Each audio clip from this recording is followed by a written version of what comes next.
Hey guys, this is Marshall Craven and I'm doing a deck profile for TripleSleeveTCG. This is the deck that I took to the Golden Phoenix event that was about a month ago.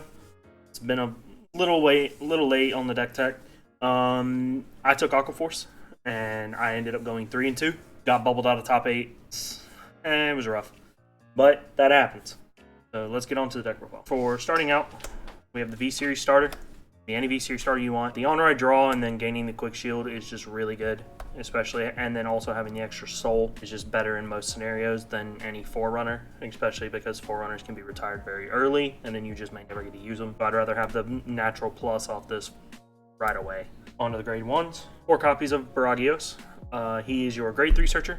He is there for consistency. He helps you find the certain grade 3s that you want because you always want to ride your grade 3s with markers, because if you're not making a marker, then most of the time you're not winning the game. And this deck also needs to specifically find grade 3s. Next, 4 copies of Narissa. So what she does is when she's rested by a card's ability, you can Soul Blast 1 to stand her and give her 10k, and that's not a once per turn. So you can stack a lot of power on this card.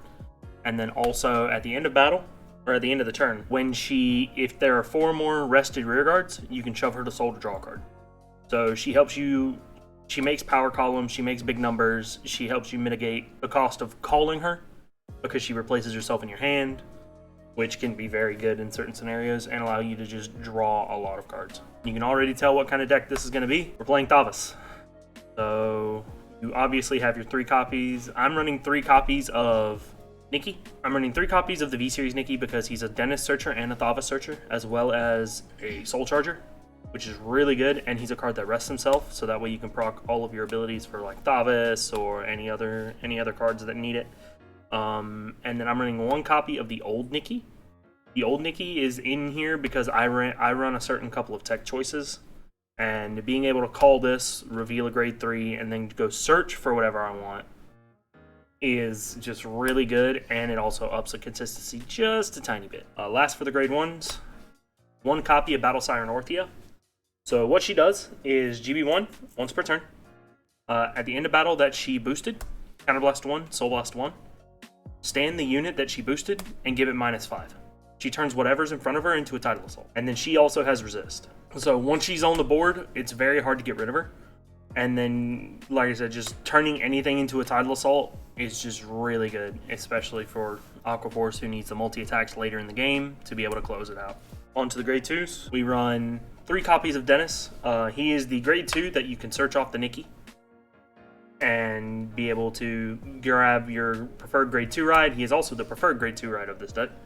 What he does is you rest 1 of your other rear guards and you look at the top card of your deck and you call it to rear guard. It is a hard once per turn, so that means you can only use it once in the turn, no matter how many copies of it you have on the board. And he's there to plus. And also, he lets you rest other rear guards to do his effects, so it's really good in that regard. On to the next grade 2. 3 copies of Agius. So Agius is here mainly because this deck needs to be able to rest its rear guards, and we don't have the card that is preferred in this slot, which is the promo from Japan. So this one says, Counterblast 1, rest 2 rear guards, give itself plus 10k. So the ability to just rest 2 rear guards for 1 counterblast is just really good. It helps you fulfill costs for like Thavas, or if you're playing against a match that you know can retire your cards, you can retire some of your rested cards. You can retire rest some of your rear guards, so that way you don't have to swing with them and run the potential of getting blown out of the water. So it helps a lot in that regard. Next is an Aqua Force staple at this point. 3 copies of Coral Assault. So Coral Assault is here because he's a big beater. He shoves the soul and draws if there's 4 more attacks, and that happens at the end of the turn. And then if there are 4 more other rested units, when he swings, he gets plus 15, or it continues during the battle that it attacked. So he swings 24 by himself, 29 on an XL2. He's really good. He's a really good beat stick. You can put him in front of an Orthia and he makes big numbers. Pretty good. Last for the grade 2s, 3 copies of V-Series Tidal Assault. V-Series Tidal Assault is here. I run him over the old Tidal Assault because I want the Soul Blast cost for certain skills. And this deck doesn't have an issue with soul. And having the ability to just swing 9 again, especially on like grade 2, it's just really good. On to the grade 3s. 4 copies of V Series Thavas. This is the retrain. This is the one that gets the Excel marker. So what he says is Vanguard or Rearguard. You may rest another Rearguard. If you do, choose one of your opponent's Rearguards and retire it. So it gives a little bit of retire power to Aqua Force, which is amazing. Because being able to kill Hanalis, being able to kill just Hoems if I don't want to swing at the Vanguard, being able to just pop any unit on the board is just really good. Or at the beginning of the battle phase, you may discard a card if you have 3 or more rested Rearguards. If you do, you search your deck for a Lambros, which is the grade 4. You ride it as stand, it gets plus 10k, and drive plus 1. So, this deck isn't scared of riding up, because the Lambros turn is it can apply a lot of pressure, but it also has a certain interaction that allows you to deny stride to your opponent. So, when we get to the grade 4, I'll show essentially how it works. But Thavas is just here because you ride up, get an Excel 2, and just go nuts from there. We run 1 copy of the GBT13 Thavas. So he's in here mainly because on your turns where you want to push, normally it's the 4th battle is your right after your Vanguard. And he says on GB1, once per turn, wave 1st or 4th when he swings. So whether it's the 1st battle or the 4th battle, you can pay a counterblast and stand him. So he swings, immediately stand him. And that's on Rearguard, which is just really good, especially because of the timing with some of your strides and some of your other cards. He's really good in that regard because sometimes you can get 2 to 3 attacks with him. 4 if you swing him earlier in the turn. Last card before we get to triggers, 3 copies of Lambros. I'm running 3 mainly because I tried it at 1. I would always either soul charge it, I would damage check it, I would draw it. If you're only running 1 and this happens, then your whole game plan of the rules interaction is out the window. So I decided to go with 3 because we do have the room available. Let me show you real quick how this works. You have your Thavas. You have something in soul. You get your 3 rested Rearguard. We'll just do this, and this. So you have your 3 rested Rearguards, and you have your time. You're on Thavas, beginning of your battle phase.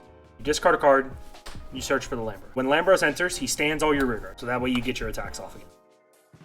So essentially how it works is you do your turn. So you swing.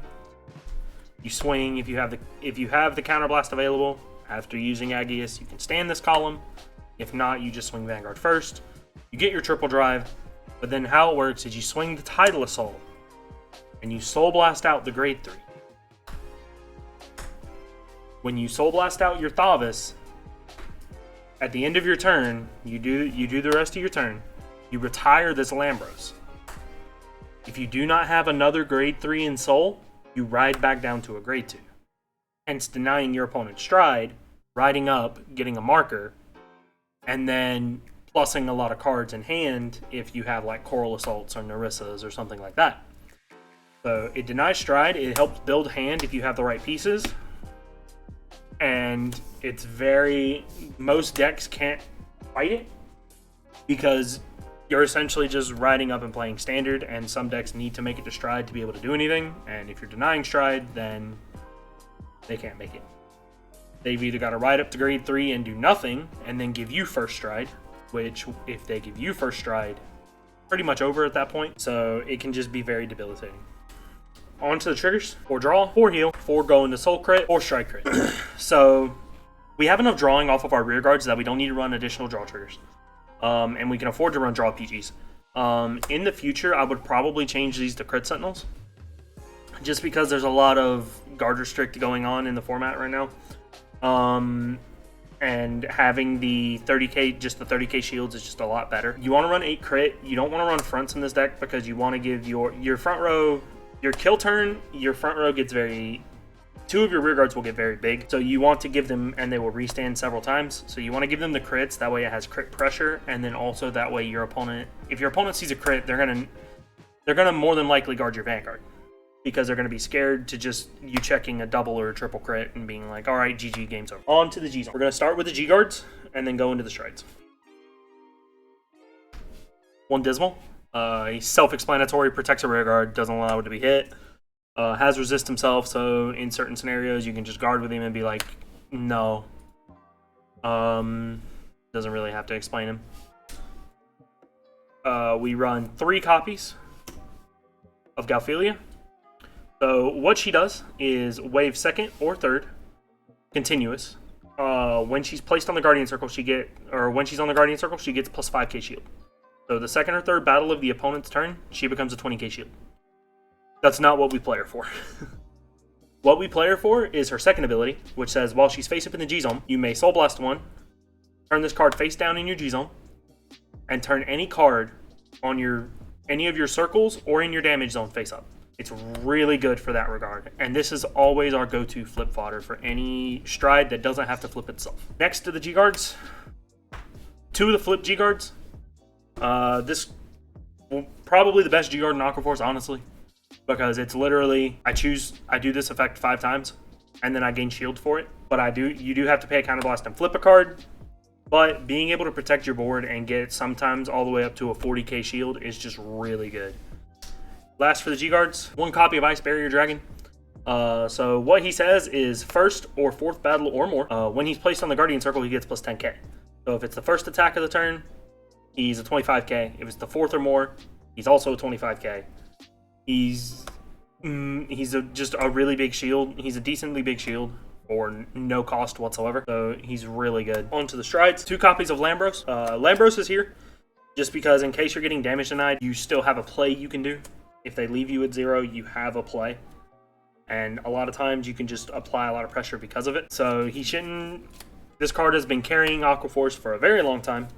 And it's just a really good card in the G-Zone. And I don't think... It may not ever leave. Next, we run of Genbold Dragon. So Genbold Dragon is the premium collection stride that we got last premium collection.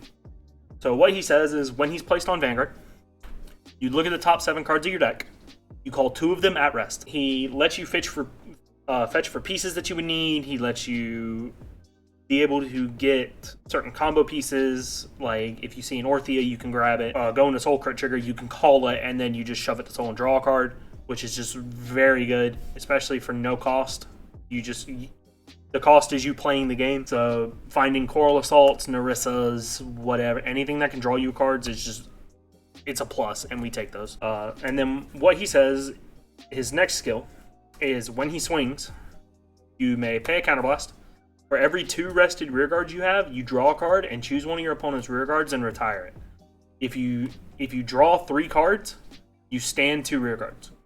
So on swing, he almost blows up your opponent's board, and then he draws 3 cards. When you look at it, you're drawing 3 off this, you're drive checking 3. If you hit draws, sweet, we take those.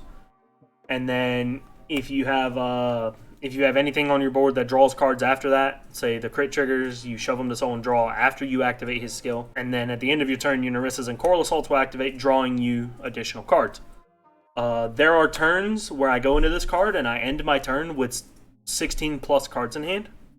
And it makes it very hard for the opponent to punch through that big of a hand, because you just have so much shield power, and then you also find all of your combo pieces in doing. So then next turn you stride into your next stride, and then that's when you push and try to kill. That's how it works. That's how it do. We have the main finisher of the deck, 2 copies of Alexander. So what he says is when he swings, if it is the 2nd or the 3rd battle, counterblast 1, stand 2 of your rearguards, or choose 2 of your rearguards, stand them, and then they get plus 5k for each face-up card in your G-Zone. Since you use Jumbolt to draw in your hand, more than likely you have a lot of heal triggers in your hand, so you can turbo your G-Zone to flip to give your rearguards a lot of power. Only running 2 means you can go into this guy twice and flip whatever. Normally the flip is Ophelia. That way the following turn you can countercharge, which helps you recoup resources, which is amazing. So you can... Essentially what you can do is you can target your rearguards that you know are going to attack multiple times after this, give them a lot of power, and then swing them multiple times, like a Tidal Assault or a Thavas or anything in front of it, and just go pop, pop, pop, GG, man. That's essentially what it's there for. Any crits, you give it all to your rearguards. You don't even give it to Vanguard. 1 copy of Wailing Thavas. So what Wailing Thavas? He's flip fodder. That's honestly what he's here for. I never went into him. Essentially what he does is he gets 5k. When he swings, he gets 5k for every time a rearguard attacked this turn. So you swing all your rearguards first, and then you swing with him, and he gets very big. And then he also has grade 1 restrict. So he has grade 1 or greater restrict, which in some decks that run grade 1 PGs, you can just go, all right, GG, man. No grade 1s or greater, so you can't PG. So then you just go, all right, die please. We're on to the last 2 G units. The next one is the Progenitor Dragon from Megalonica, Balan Arena. So this deck can draw and generate a lot of advantage in the hand. So having a card that can discard a card to retire Guardians, especially if my opponent is at 5 damage and they took damage early, it lets me just close out a game immediately. There was a game where I literally strode into this card. My opponent asked me how many cards in hand. I said 12, and he literally scooped because he knows he can't guard it. And anything that I swing will hit over a defensive. So he was just like, even if I 6 damage heal, you're still gonna get it. And I'm like, yep. So he scooped it up, and this card really helps close out games. Aqua Force really loves this card, especially now that we can just draw a ton of cards due to our other stride, and it just makes it very good. Last card, you know him, you love him, Xerath Dragon Megiddo. Megiddo is here. I never really use him, but I have him. He's shiny, and he can close out games on his own, especially with especially if my opponent's at 5 damage. I can just go, all right, counter blast 2, call a board. It's gonna swing a lot of times. It's over. Some of them can swing over defensive triggers, and then you have the Vanguard attack to deal with. So, and I also get multi-attacks in this deck with Tidal Assault and Thavas and other cards. And then they all will get +5 when they're called. So it allows them to just swing over 12 to 13k bases, which means it's at least 1 card to guard it every single time, which is just very good. Like I said, I went into him probably a handful of times. I could count on one hand how many times I went into this card. But he is there for the closeout. If somehow they live Alexandros and they just couldn't kill me. So that's pretty good in that regard. Alright guys, that was it for the deck profile. Couple of shoutouts that I want to give while I'm laying this deck out. I want to give a shout out to all of the members of TripleSleeveTCG. They're an amazing group of people, and they're always fun. They're always fun to chill with. Justin Dunbar, Jonathan Owens, Andrew Condrick, Crow. They're all fun. They all love fun. Second shout out I want to give is I want to give a shout out to all the people up in Jacksonville who has helped me playtest this deck. Specifically, one of them specifically being Alexander Sarandon. He helped me playtest this deck. He's a very good Grand Blue player, and he helped me playtest this deck months before the Golden Phoenix event. And then I also want to give a shout out to all of the people at Golden Phoenix, because they are an amazing group of people. They host tournaments all the time down here in Florida, every release event for a set, and they always do good work. They're what honestly is keeping the tournament scene alive in Florida through the pandemic, which is just an amazing thing that they're doing. I respect them a lot for it. They're having one for Overdress. If anybody that you're looking is interested, you can come down to Florida and you can see exactly what kind of players we got down here. So we'll see you then.